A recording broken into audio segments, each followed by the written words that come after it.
All right, do-it-yourselfers. I'm working on a Dodge Sprinter 3500. This happens to be a motorhome, a Itasca Navion Winnebago View. It'd be applicable to any V6 diesel by Mercedes-Benz. And I'm going to do a quick oil change and capture it. Let me get down here and show you.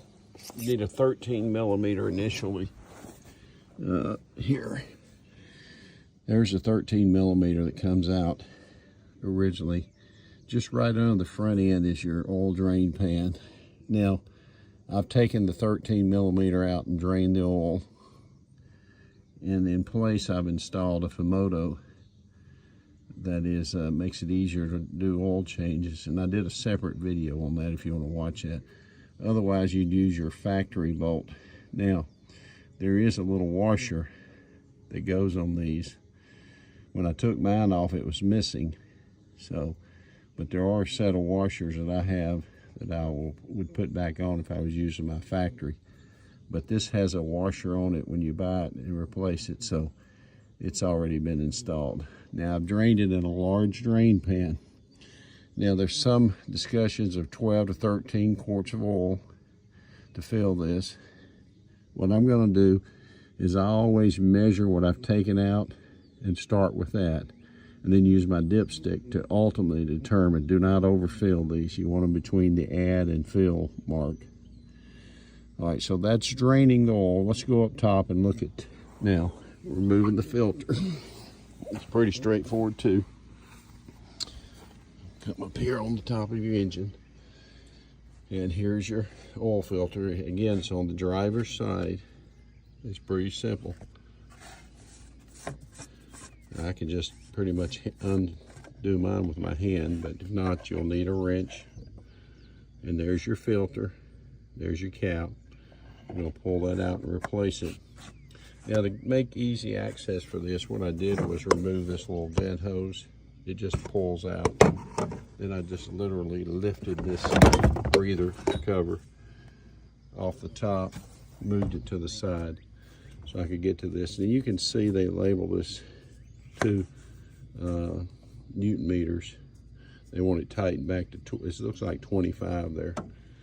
So we'll get this out, and more to come. Okay, now I did measure, and I took out 11.5 quarts just from the drain.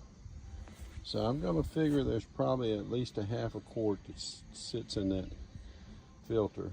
So I'm going to start by putting 12 quarts back in, and then I'll use my dipstick from there to see if I need any more. But coming out of the engine is roughly 12 quarts total.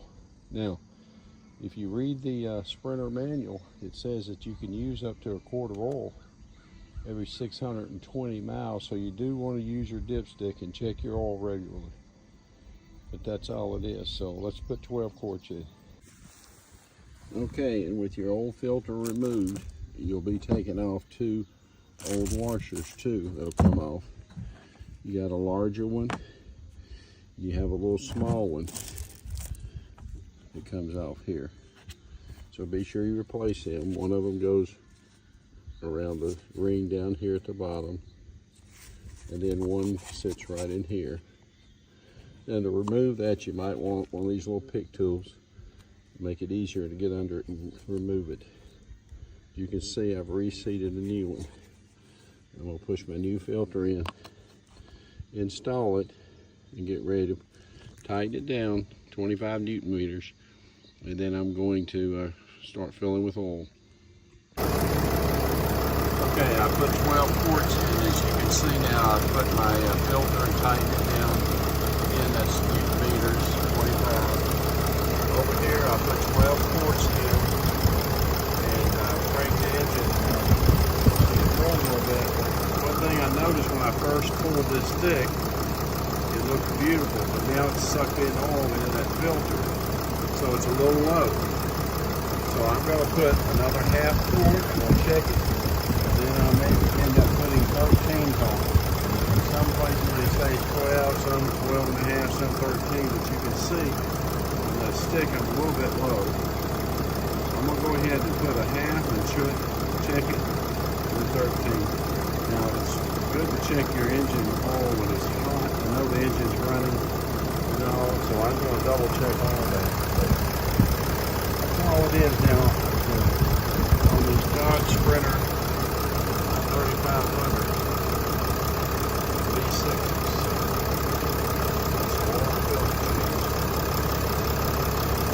Okay, Dodge 3500 Sprinter, and I'm draining the coolant, and I wanted to show you. I'm going to shine the light because it's hard to see. If you look down here, if I can position this phone in the light, there's a valve that has to be open here, right there where it's marked. It's got a mark on it, and I still don't know if you saw it, but let me try to show you with my hand. Get my hand down here on it.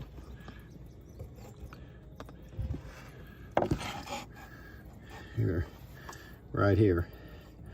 That has to be turned 180 degrees.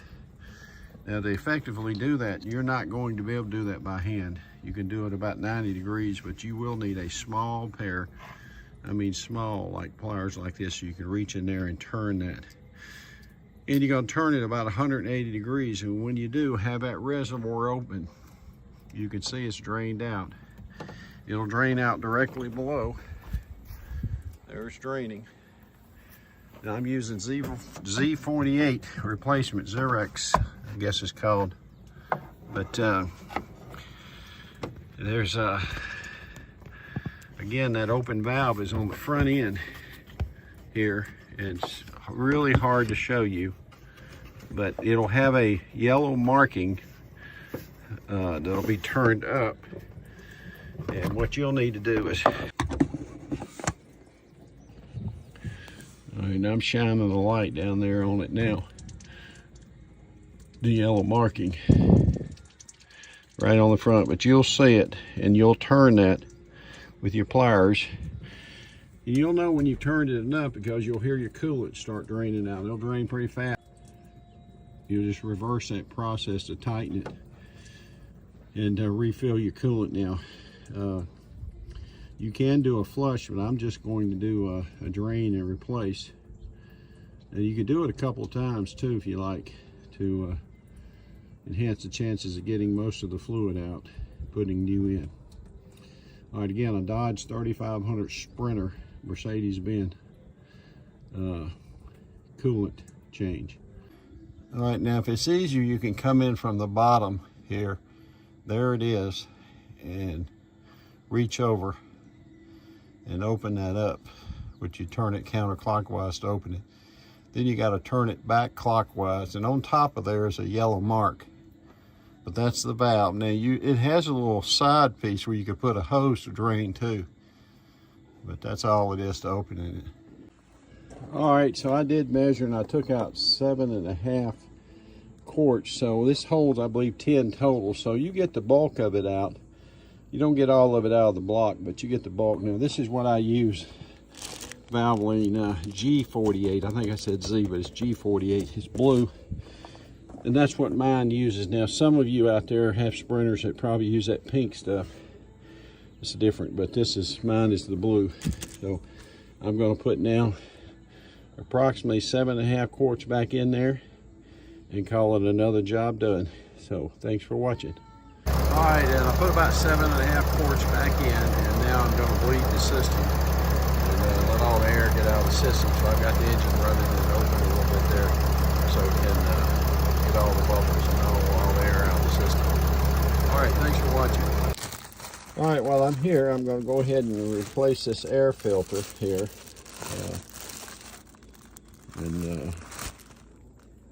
That's the number. And so to replace it, it's got hinges on the back. All you need is these suspended bolts. They're Torx. You undo them, and then since it's got springs on the back, you can just open it and replace it. So I'm going to put this new air filter in, and I'll seal it back up. And this is an 07 Sprinter 3500 and a Tasca Navion Winnebago product. But this would apply to any of your 3500 Sprinters in that year range. Alrighty, thanks for watching. Alright, this is a 07 and I'm doing a fuel filter change, and I'm really not going through the procedures one by one more than just giving you pointers. Now this is an 07, so it's 15 plus years, pretty old. But I did want to tell you that these are different than the later models. Some ways they're simpler, but there is a little like circlip, almost plastic circlip that sits in here. That's kind of a locking pin for this top cover. Well, over age, I was able to get it off. I mean, it easy enough, it slid out. But putting it back, it's so brittle, it broke. There's also a ring on each side of this, and one side of it also broke. As careful as I was, because I knew going in to look for that. But to take these and replace these fuel filters, the early models, you take these two little Torx screws out, and you can pull that water separator out, and then you'll put two new O-rings on it, and then it'll slide back in. Now to get it out, you twist it clockwise, pull it out, work it out from under this fuel line. I guess that's a fuel line, but when you put it back in, then go back counterclockwise and then put your little screws in. Now while here, I went ahead and changed mine out from them old German clips to these new screw-on clips. There's your little power cable that comes out. It's real easy. You push in on one side and it comes right out. I didn't take any other screws out bracket-wise, other than I just will come back here with a 5mm Allen, loosen that up enough to where I could then spin this and just pull the whole filter out. So it's fairly simple. Now because I don't have that little plastic circlip, I just put a little zip tie in here, which will do the same thing. I'll probably order another one at some point, but this will work fine. The pressure and all really is being held with these little Torx screws. But that's all it is really to changing these. They are a different filter depending on the model you have, so make sure you get the right one. This is an 07, sold as an 08, but here is the H278WK is the correct filter. Now when you get it, you'll have some supports you'll have to remove. You have the little covers, you take them off before you install your new one. Now to get to it, of course, you just remove your breather cover. Now I didn't unsnap all that. I basically just set it off to the side here. So, but really, once you've done it, it's not very complicated, pretty simple actually. These early models, I would say, are easier access probably to do them and get them done. Alrighty, thanks for watching. Alright, I'm under a Dodge 3500 Sprinter, or Mercedes-Benz, and I'm working on this transmission fluid change. And I thought I'd show you. Here's your transmission pan, come right in the center, come back, and what you've got is little T30 bolts all around the pan, and you got a 5mm hex here, and I still have not been able to break that yet, so I'm going to have to work on that. But I also find that the wonderful engineering, these bolts, some of them are right here at cross members, and to get these back ones out in such a tight space, the easiest way to do it is to get you a little T30 if I can show you this. A little T30 here. Just a little small one. And then get you a 1/4 inch wrench. And when you put that in, you can use that 1/4 inch wrench to get around it and loosen them up and get them out. Now the rest of them are straightforward. I mean, they're easy access, but when you get back here onto these cross members, you need to get under there. Now what I'm gonna do is I'm gonna tap a 5 in here. It's gonna take a lot of pressure to break this, and I don't want to strip it, so I'm gonna try to oversize a little bit maybe and see what I can do to get that out.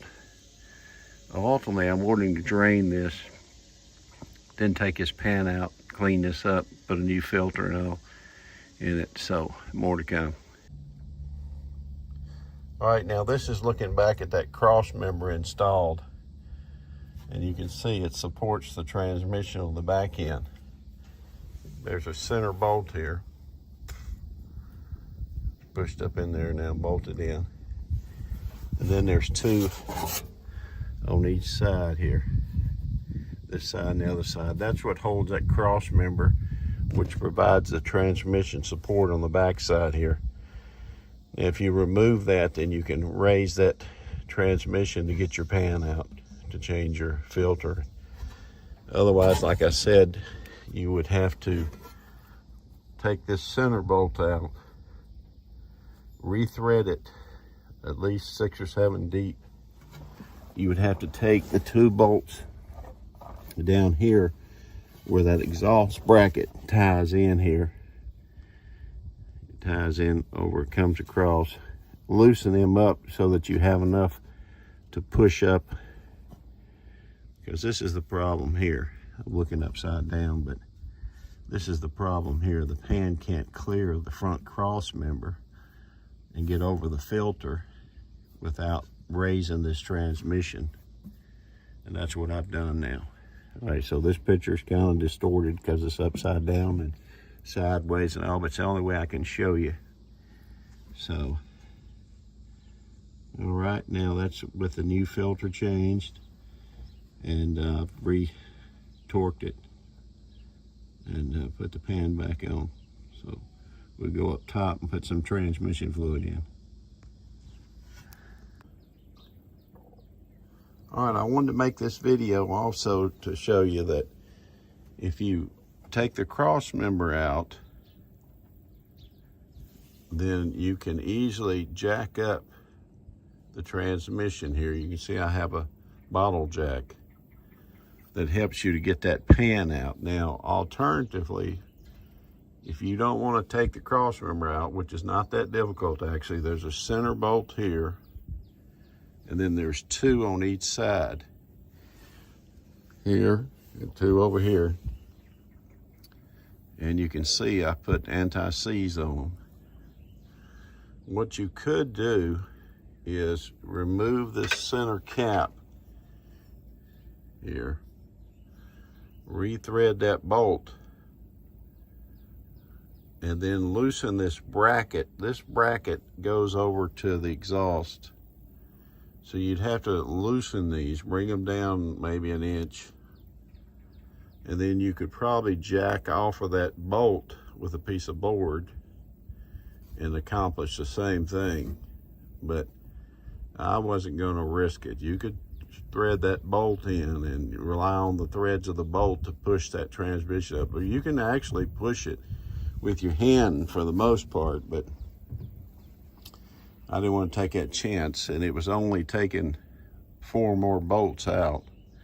So I went ahead and removed the cross member, then jacked this up enough to where I could get that pan out and then change that filter. Otherwise, you're just not going to be able to do it. Now, if you have a later model, I think you can, but with these early models, that cross member sits there and there's just not enough clearance to get it out. All right, more to come. All right, now to finish this out, what I've done is I've got 3/4 inch just old heater hose, and I pushed it over that field plug so it wouldn't leak on the side because it's such a small hole. And I'm putting in my tranny fluid now. And the system holds, I believe, 7.5 quarts. Here again is what I'm using, Titan ATF 4134. Approved for sprinters. And I've got a dipstick too. I can go down there and check it, but I always measure what I take out and use that as a reference point of what I need to put back in. Now, there's another procedure to go ahead and flush more of this out. I'm not going to cover, it's covered in other videos, but anyway, I've shown you how to get access to change your filter and get that pan off. And then I'm doing just basically a drain and fill here process. So you can see how I've got my funnel up top, going through my heater hose down on that valve, that fill point, and that'll keep it from leaking out the sides. And that's it, doing a transmission fluid change. Thanks for watching. Okay, now I have the vehicle cranked, and I have been shifting through the gears, letting it warm up. But here's that check dipstick that you use. Now, when you push the dipstick down in, you're going to still have about 3 inches. It'll bottom out, you'll still have 3 inches of dipstick on the handle side. So don't shove it all the way down in there. You'll have to leave it about 3 inches up. Then your cold mark is down here between the bottom, and after it's warmed up, it'll be up at the upper level between the hash marks on your dipstick. So I've done it with cold. I check it with cold now, I'm warming the engine up. I'm just going to do a check with it warm, and I'm going to call this another job complete. So remember, these don't come with dipsticks, so you have to buy a dipstick. There's a little cap that you remove. I'll show you here. It has a safety feature on it too. Not a safety, but a clip, I guess you'd call it. Right there. Now when you break that, you have to kind of break the top of that off and then push that down, and then this will pull off. And that's how you fill and check the transmission. Now when you buy a new filter, it'll come with a new pin. Let me show you. Here's the filter box, and inside the filter box, I'll show you here, there'll be a new locking pin that you can put back into that cap. Or you can reuse your other one. You broke the top off, you can still reuse it. What you do is, once you install it, push your little pin back up. You'll just be missing the top portion. Or if you got a new one like I do, just go ahead and replace that with your new one. So it's just a little locking pin that holds that down in place. Okay, that's it. Thanks for watching, everybody. All right, I do want to clarify something too. Depending on the dipstick that you buy and the model that you have, notice on mine it says the dipstick will protrude from the fill tube approximately 3 inches when inserted.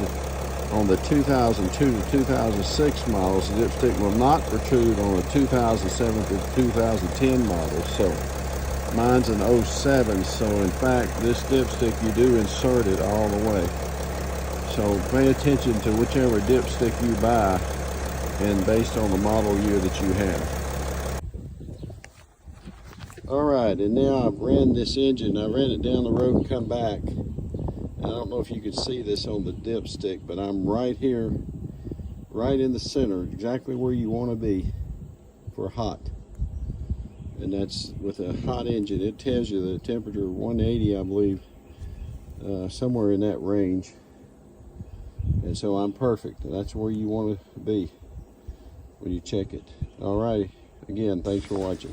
All right, Sprinter 3500. I'm getting ready to flush the power steering oil. Here's what I'll be using. And there is a Mercedes-Benz additive you can buy. Here's the part number. to prolong the life of your power steering oil, I'll give you time to copy down that part number. And ultimately, the special German pliers to remove those special connectors. So let's get on with it.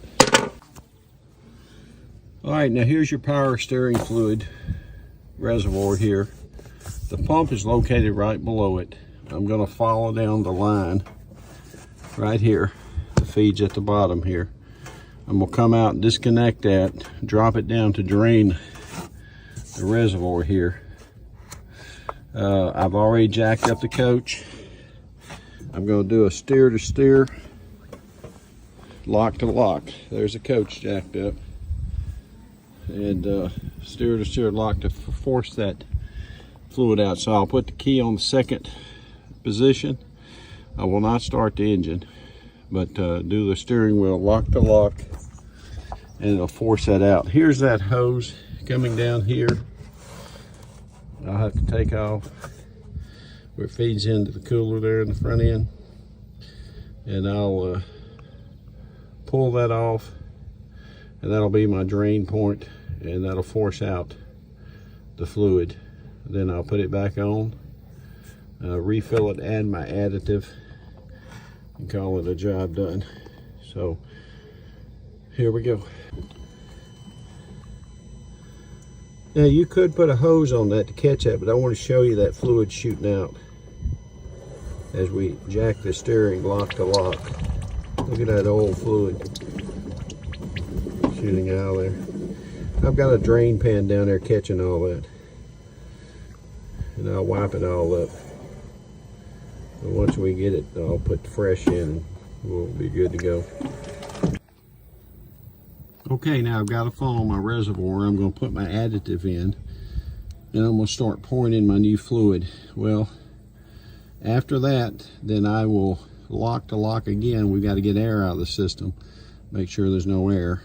So we'll do lock to lock as we feed the system, and I'll check the level. Now you can see on your stick, it gives you the points. I don't know if you can see this on camera, but mark your points of where you need to be in your hash marks there. And this will be another job done. So again, a Sprinter 3500 doing a power steering fluid flush.